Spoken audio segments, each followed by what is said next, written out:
Boy, we've got a lot on our plate, don't we? Tonight, the big Vance-Walz debate.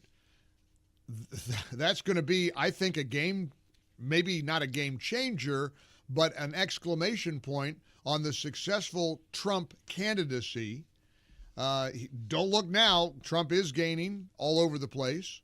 They know it. We know it. And JD's all about policy. He's a serious, substantive guy. Americans know instinctively what bad shape we're in right now. 13,000 murderers roaming the streets who are illegals. Over 15,000 rapists. 425,000 convicted criminals, all let into our country by the border czar. She can't wiggle her way out of this. And now they got a longshoreman strike.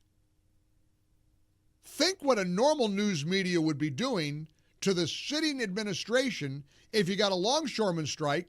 The port workers are on strike. They're demanding like 50% pay raises. Good luck with that. And here's the crazy part of what the longshoremen are doing. Biden, who I think is still president, last time I checked, I'm not sure he's going to be president much longer. I have a hunch that if tonight's vice presidential debate goes as well as I think it's going to go, and as Trump continues to surge in all the polling, and it becomes inevitable that Trump is going to win, they got to pull something out of their hat. And I think there's a really good chance that Biden is going to resign. I think he steps down in October, making her the incumbent, because they think that's the only way to stop Trump, and it won't work. My buddy Mark Davis is very nervous about this in Dallas. I'm not nervous about it. What else can they try? They've tried to kill him. They've tried to throw him in jail. They've tried to bankrupt him. So they try this. They put Kamala in office because Biden is so shameless and such a coward, he couldn't even stick up for himself when they pushed him aside and said, hey, we're going to kick you to the curb now, Grandpa. And he didn't have the guts to stand up and tell them to go to hell. He caved. He's a failure and a loser and a disgrace. And the country knows it. The Democrats can gaslight us and pretend that he put country over party. He caved. He lost. He loved calling Trump a loser, but the ultimate loser, as we know, is Joe Biden. He lost. His party bosses rubbed his nose into the ground and said, get out. So if they tell him to resign in October, he'll resign. You wait and see. You watch. Now, here's what's fascinating about the longshoreman strike, where prices are going to soar, shortages are going to be everywhere, all in the Biden-Kamala administration. This will be a huge talking point tonight at the debate, I'm sure. Biden has the executive power to end this strike immediately, but he can't. Kamala's already underwater with union support. Don't we have a CNN clip showing Kamala's lack of support from the unions? This is fascinating. You got to watch this. Again, this is CNN. They're all in for Kamala. They want her to win, but they are forced to admit the obvious. But look at where Kamala Harris is today. She's only leading by 9 points. That would be the worst Democratic performance in a generation, 10 points off the mark of Joe Biden, who, of course, won 4 years ago, was sort of that union guy, Union Joe, right? Won it by 19 points. She's 10 points off his mark, and the worst in a generation. Wow. That's bad. That's bad. Look, Trump is making inroads in all kinds of typical Democrat strongholds, including union households. And this strike is not going to help Kamala. This strike will not help her in any way, shape, or form. And again, how do you think she's going to solve it? Is she going to come march? Because she's essentially the president now. She going to come flying in and wave her wand and give them a 50% pay raise overnight? You know what that's going to do to prices? You know what that's going to do to the consumer? They are truly between a rock and a hard place. And make no mistake, the president of the International Longshoremen's Association, Harold Doggett, this guy is not playing around. These people today don't know what a strike is. Right. When my men hit the streets, from Maine to Texas, every single port will lock down. You know what's going to happen? I'll tell you. First week, be all over the news every night, boom, boom. Second week, guys who sell cars can't sell cars because the cars ain't coming in off the ships. They get laid off.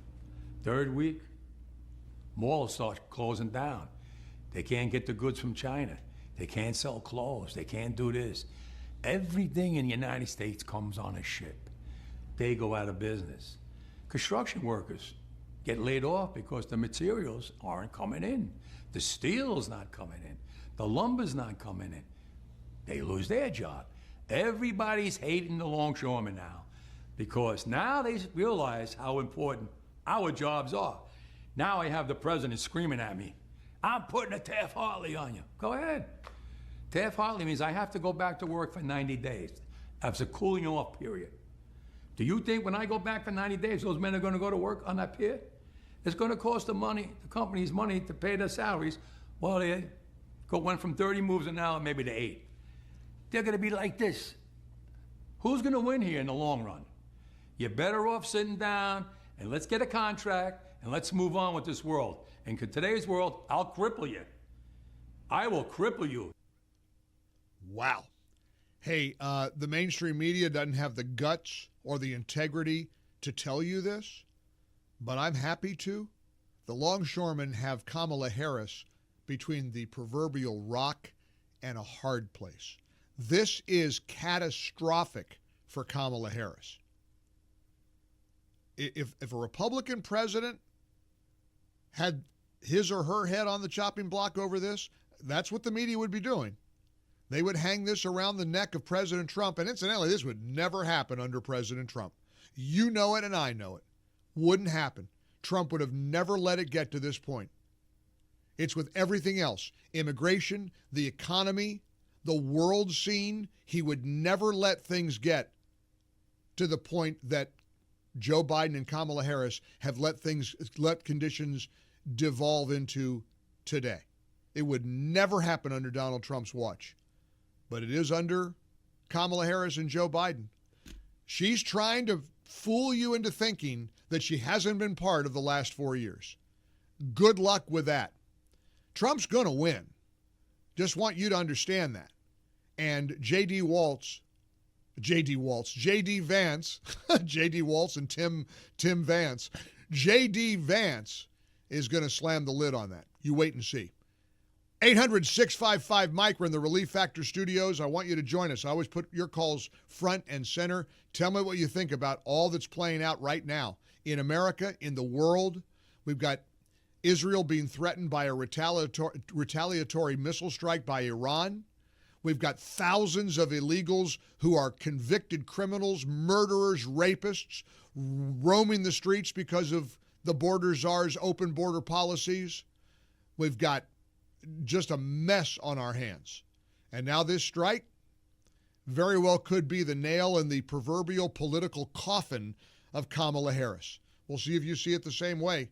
800-655-MIKE, 800-655-6453. Post yesterday on social media that was like a punch in the gut. My Denise and I got married at a beautiful chapel called Pretty Place, known as Pretty Place. It's part of Camp Greenville up in the mountains. It's a beautiful chapel that it slopes down, and there's a giant cross, and you look right into the valley, and it's something that for me is the most beautiful place in the world because I married the most beautiful woman in the world, and she impacted me in ways that to this day I still think of her, even though I lost her in 2008. Pretty Place was devastated by Helene.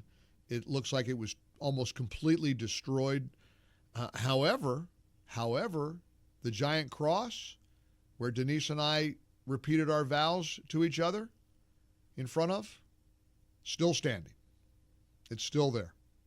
The cross was not taken out. The cross still stands. We ought to remember that in everything we do. The cross still stands. Samaritan's Purse is all about the cross. They're on the ground in the Carolinas. They're doing so much good right now. Samaritan's Purse is providing emergency support to our friends and neighbors in this storm-ravaged nation.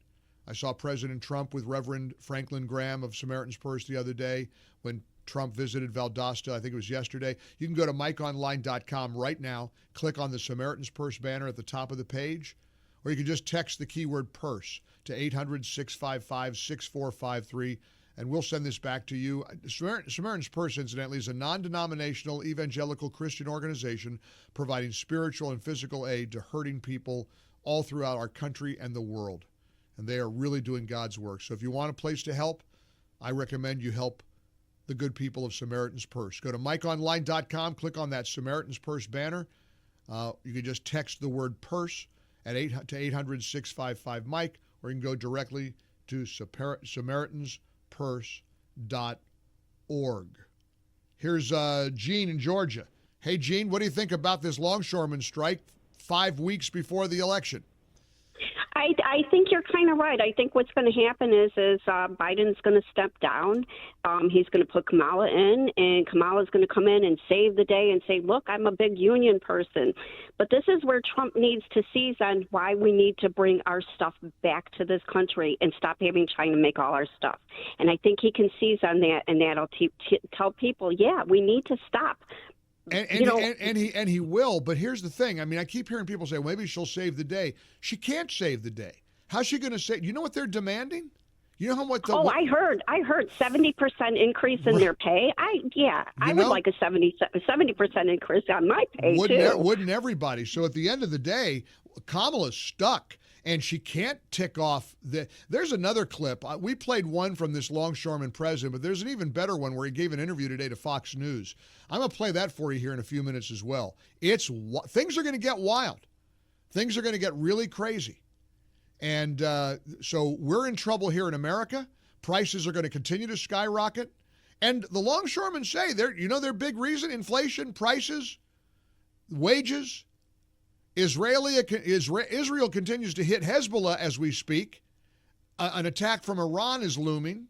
That's on Joe Biden and Kamala Harris's watch. Look, things are bad for them right now, and everybody knows it. Wayne's in Dallas. Wayne, welcome to the Mike Gallagher Show. Hello. Hey, Mike. Hey. You know what I keep hearing from Kamala and Joe is that we're working around the clock. I'm so sick of that. Yeah, and on the beach. That's where he was over the weekend, right? Yeah. Hey, 4 weeks ago, they were working around the clock. I was in Sylvain, California. I walked down the road, and all of a sudden I'm surrounded by Secret Service agents.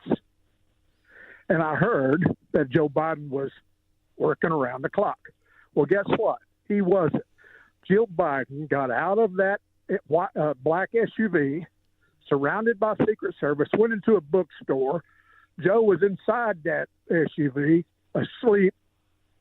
And then I got on the internet, found out they were vacationing in wine country in California. Wow. I mean, look, Wayne, I'm going to play a clip here in a moment from the great Scott Jennings over at CNN, who talks about the weekend. I mean, I'm hearing from people every hour in the Carolinas, even here in Florida. Robert and his dear friend who has to move out of her apartment. They're shutting it all down because of the damage.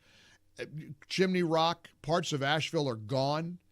You want to know where Joe Biden and Kamala Harris spent their weekend? If a Republican reacted to this horrific devastation the way Kamala Harris and Joe Biden did, they'd be finished.